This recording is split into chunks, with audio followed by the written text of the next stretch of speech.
नमस्कार दोस्तों, स्वागत है आप सभी का। आज संधि का यह दूसरा वीडियो है। इसमें हम व्यंजन संधि के बारे में पढ़ेंगे। तो दोस्तों शुरू करते हैं। व्यंजन संधि, सबसे पहले इसकी परिभाषा पढ़ते हैं। व्यंजन के बाद स्वर या व्यंजन आने से जो परिवर्तन होता है उसे व्यंजन संधि कहते हैं। जैसे वाक धन ईस वागीस, सत धन जन सज्जन, उत धनहार उद्धार।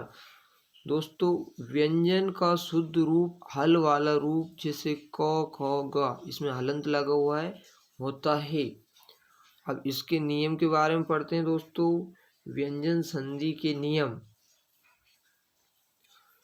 पहला नियम देखते हैं। वर्ग के पहले वर्ण का तीसरे वर्ण में परिवर्तन।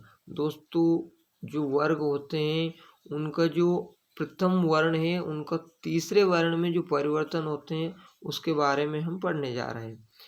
किसी वर्ग के पहले वर्ण कौन कौन से, क च ट थ प का मेल किसी स्वर अथवा किसी वर्ग के तीसरे वर्ण ग ज ड ध ब या चौथे वर्ण घ झ ढ ध भ अथवा अंतस्थ व्यंजन या अलावा के किसी वर्ण से होने पर वर्ग का पहला वर्ण अपने ही वर्ग के तीसरे वर्ण ग ज ड ध में परिवर्तित हो जाता है।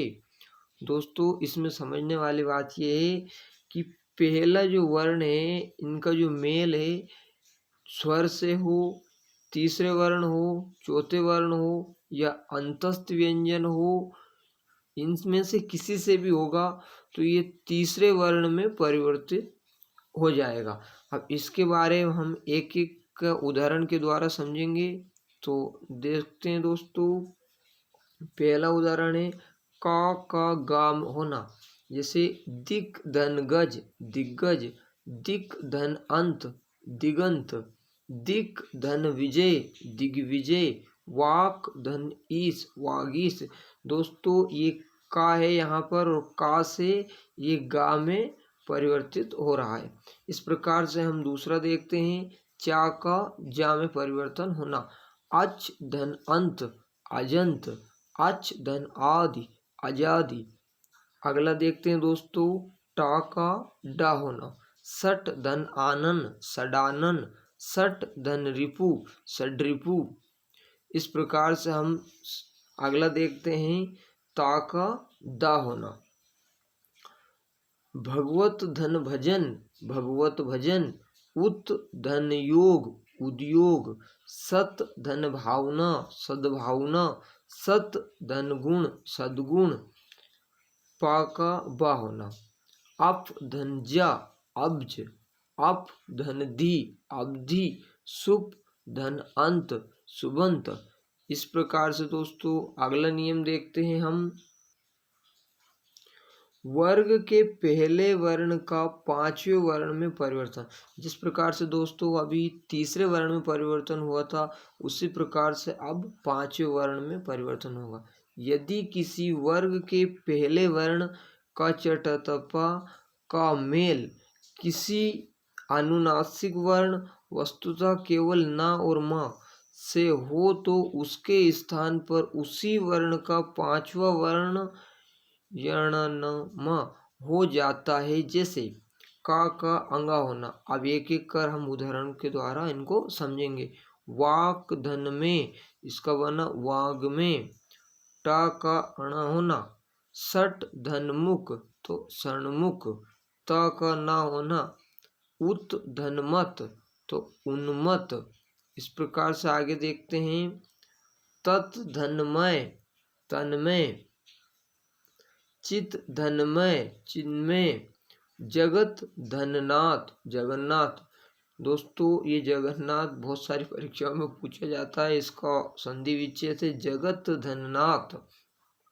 दूसरा नियम देखते हैं। छा संबंधी नियम। इसका क्या है, किसी भी ह्रस्व स्वर या बड़ा का छा से मेल होने पर छा से पहले चा जोड़ दिया जाता है। जैसे स्वाधन छंद स्वच्छंद, परिधनच्छेद परिच्छेद, अनुधनच्छेद अनुच्छेद। इस प्रकार से और उदाहरण देखते हैं। विधनच्छेद विच्छेद। अब दोस्तों हम ता संबंधी नियम पढ़ेंगे। ता के बाद यदि च छा हो तो ता का च हो जाता है। दोस्तों जिनमें भी हलंत लगा होता है उसका मतलब है कि वो आधा आएगा। जैसे उत धनचारण तो उच्चारण, उत धनचरित तो उच्चरित, जगत धन छाया तो जगत छाया। इस प्रकार से दोस्तों जैसे सत धनचरित तो सच्चरित। अगला है ता के बाद यदि जा झा हो तो त जा में बदल जाता है। दोस्तों जैसे सत धनजन सज्जन, जगत धन जननी तो जगत जननी, विपत धनजाल विपज्जाल, उत धनज्वल उज्ज्वल। दोस्तों ये वर्तनी में भी बहुत बार पूछे जाते हैं कि उज्ज्वल की सही वर्तनी कौन सी। आपको इसको भी ध्यान रखना है कि उज्ज्वल में इस प्रकार की वर्तनी को ही सही माना जाता है। अगला देखते हैं दोस्तों उत धन छटिका उच्छटिका। अगला नियम पढ़ते हैं। ता के बाद यदि टा डा हो तो ता क्रमशः टा और डा में बदल जाता है। जैसे बृहत प्लस टीका बृहट टीका, उद्डयन उड्डयन। अगला है ता के बाद यदि ला हो तो ता ला में बदल जाता है। जैसे उत धनलास यानी उल्लास। अगला उदाहरण है तत् धन लीन तो ये क्या होगा तल्लीन, उत धनलेख उल्लेख। इस प्रकार से अगला नियम देखते हैं। ता के बाद यदि सा हो तो ता का चा और सा का छ हो जाता है। जैसे उत धन श्वास तो उच्च श्वास, सत धन शास्त्र सत्शास्त्र। इस प्रकार से हम नियमों के साथ में इसके उदाहरण भी समझ रहे हैं। ता के बाद यदि हा हो तो ता के स्थान पर दा और हा के स्थान पर धा हो जाता है। जैसे तत् धन हित तत्तित, उत धनहार उद्धार, उत धन हत उद्धत, उत धन हत उद्धृत। इस प्रकार से दोस्तों अगले नियम देखते हैं हम। अगला नियम है हमारे पास में ना संबंधी नियम। यदि री रा और सा के बाद ना व्यंजन आता है तो ना काणा हो जाता है। जैसे परि धन नाम तो परिणाम, प्रे धन मान प्रमाण, राम धन अयन रामायण, भूष धन अन्न भूषण। अब दोस्तों अगला नियम देखते हैं माँ संबंधी नियम। तो माँ संबंधी नियम के बारे में हम पढ़ते हैं। माँ का मेल का से माँ तक के किसी भी व्यंजन वर्ग से होने पर माँ उसी वर्ग के पंचमाक्षर अनुस्वार में बदल जाता है। जैसे सम धन कलन संकलन, सम धन गति संगति, सम धन चय संचय, परम धन तु परंतु, सम धन पूर्ण संपूर्ण। इस प्रकार से दोस्तों अब माँ से संबंधित अगला नियम देखते हैं। माँ का मेल यदि या रा ला वा स स स हा से हो तो माँ सदैव अनुस्वार ही होता है। जैसे सम धन योग संयोग, सम धन रक्षक संरक्षक, सम धन लाभ संलाप, सम धन विधान संविधान, सम धन से संशय, सम धन सार संसार, सम धन हार संहार। इस प्रकार से अगला नियम देखते हैं।